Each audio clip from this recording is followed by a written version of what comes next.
गुरु इनकी महिमा भई तो मिट जाए जग जंजाल जंजाल जंजाल। और गुरु महिमा जाने नहीं तो भटकत फिरे कंगाल। अवधूत चिंतन श्री गुरुदेव दत्त। सृष्टि किसने बनाई? सभी कहते हैं कि ईश्वर ने सृष्टि बनाई। मैं भी कहता हूँ ईश्वर ने सृष्टि बनाई, पर गहराई में जाकर किसी ने देखा नहीं, किसी ने सोचा नहीं। आगे वाला कहता है इसलिए पीछे वाला भी कहता है। पर सवाल यहाँ पर यह खड़ा होता है कि कुछ कम होने के बाद ही आदमी कुछ बनाना चाहता है।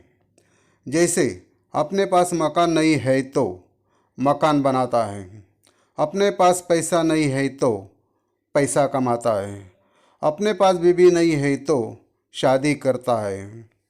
मतलब कुछ कम महसूस होने से कुछ करता है, और जिसे अपूर्णता महसूस होती है वही पूर्णता का प्रयास करता है। तो सवाल यहाँ पर यह आता है, क्या मालिक में क्या अपूर्णता थी जो यह सृष्टि बनाई? मालिक को तो कहा जाता है परमात्मा पूर्ण स्वरूप है। अपूर्णता कैसी? कहते हैं पूर्णमदं पूर्णमिदं पूर्णात् पूर्णमुदच्यते पूर्णस्य पूर्णमादाय पूर्णमेवावशिष्यते। पूर्ण में से पूर्ण ही प्रकट होता है, अपूर्ण कभी प्रकट होता ही नहीं। तो फिर सृष्टि पूर्ण है क्या? अविनाशी है क्या? ऐसा है तो या फिर सृष्टि किसी और ने बनाई? ऐसा तो है ही नहीं। तो फिर सृष्टि किसने बनाई?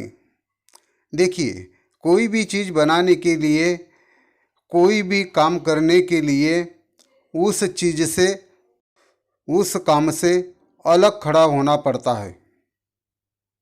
प्रभु तो उस काम में, उस चीज़ में भी विराजमान है, तो खुद को खुद कैसे बना सकता है? और ऐसी कोई भी जगह नहीं है जहाँ प्रभु ना हो। पूरे ब्रह्मांड में अंदर बाहर नीचे ऊपर दाएं बाएं आगे पीछे इतना ही नहीं, बल्कि वो प्रभु हर कण कण में व्याप्त है, स्थिर है, भरा हुआ है। तो प्रभु सृष्टि कैसे बना सकते हैं? आप कहोगे कि ये तो भगवान की माया है। सच भी कहा है आपने, ये तो भगवान की माया ही है, और माया ही सब कुछ करती है। परब्रह्म तो व्यापक है, वो स्थिर है, सर्वव्यापक है, सर्वात्मक है, सम है, सत्य स्वरूप है, निखिल ब्रह्म स्वरूप है।